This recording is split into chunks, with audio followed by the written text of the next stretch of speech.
Mendadak kaya.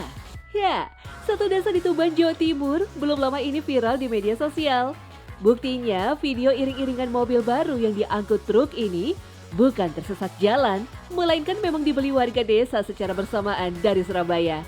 Warga yang mayoritas berprofesi sebagai petani ini mendadak menjadi miliarder setelah mendapat uang ganti rugi pembebasan lahan dari proyek kilang yang digarap oleh PT Pertamina Persero. Bayangkan saja, di tengah virus COVID-19 melanda, ratusan warga justru menerima uang antara 8 miliar rupiah hingga yang tertinggi 26 miliar rupiah. Untuk kendaraan juga, langsung untuk usaha saya investkan juga. Warga mengaku membeli mobil bersama-sama ini dilakukan sebagai ungkapan kegembiraan. Namun tidak semuanya digunakan untuk membeli kendaraan. Sebagian besar uang digunakan untuk investasi, seperti membeli tanah di luar desa dan sebagai modal usaha. Ada sebagian untuk pendidikan anak. Kalau saya mobil itu sesuai kebutuhan saja. Ya, inilah yang dalam pepatah disebut bagaikan mendapat durian runtuh. Warga menyebutnya sebagai rezeki nomplok. Lalu, bagaimana Islam memandang fenomena mendadak kaya ini?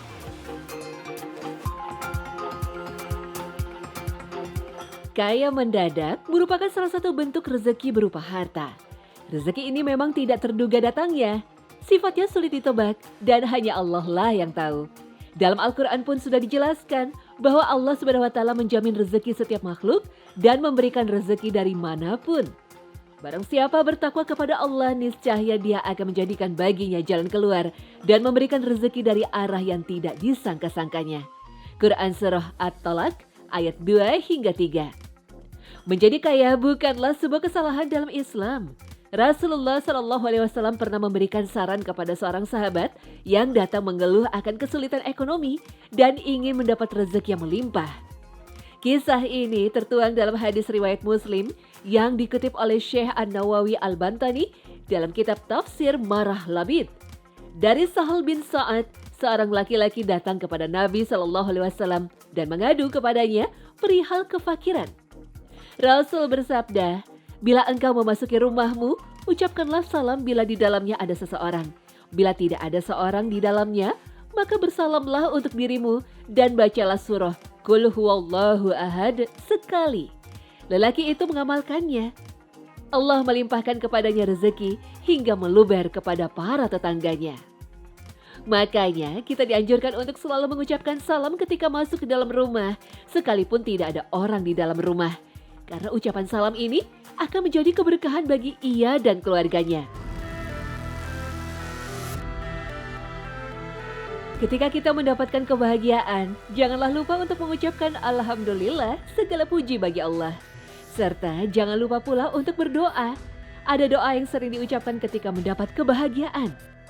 Allahumma kama farrahtana fi hazihid dunya fafarrihma fil akhirat. Artinya, ya Allah, sebagaimana Engkau telah memberikan kesenangan kepada aku di dunia, maka berilah aku kesenangan di akhirat. Meski tidak dijelaskan riwayatnya, tapi redaksi doa ini memang bagus. Ketika manusia mendapat kebahagiaan dunia, tentu ia pun menginginkan kebahagiaan di akhirat. Orang yang memperbanyak berdoa pada saat lapang dan bahagia, doanya pun mustajab. Ulama mengatakan, ingatlah Allah di saat senang. Kelak Allah akan mengingat kita di kala kita susah. Dari Abu Hurairah radhiyallahu anhu, Rasulullah SAW bersabda, barang siapa yang ingin doanya terkabul pada saat sedih dan susah, maka hendaklah memperbanyak berdoa pada saat lapang. Hadis riwayat At-Tirmizi. Lalu, mengapa berdoa di waktu lapang termasuk yang dianjurkan? Ya, karena ketika lapang, hati senang dan banyak uang, seringkali banyak manusia lalai dalam berdoa. Dalam keadaan hidup serba berkecukupan dan seolah kebahagiaan tak akan berakhir, manusia seringkali condong meninggalkan perintah Allah. Begitulah memang sifat manusia, seringkali lupa pada Allah ketika mendapat kesenangan. Sifat inilah yang Allah gambarkan dalam firman-Nya. Dan apabila manusia itu ditimpa kemudaratan, dia memohon pertolongan kepada Tuhannya dengan kembali kepadanya. Kemudian apabila Tuhan memberikan nikmat-Nya kepadanya, lupalah dia akan kemudaratan yang pernah dia berdoa kepada Allah sebelum itu. Quran Surah Az-Zumar ayat 8. Maka dari itu, ketika semuanya sedang dalam keadaan serba enak, bahagia, punya uang banyak, hati manusia dianjurkan untuk banyak-banyak berdoa dan berzikir. Sehingga bila ketika lapang, ingatlah Allah. Maka Allah pun akan membalasnya ketika orang tersebut dalam keadaan sempit atau sedih.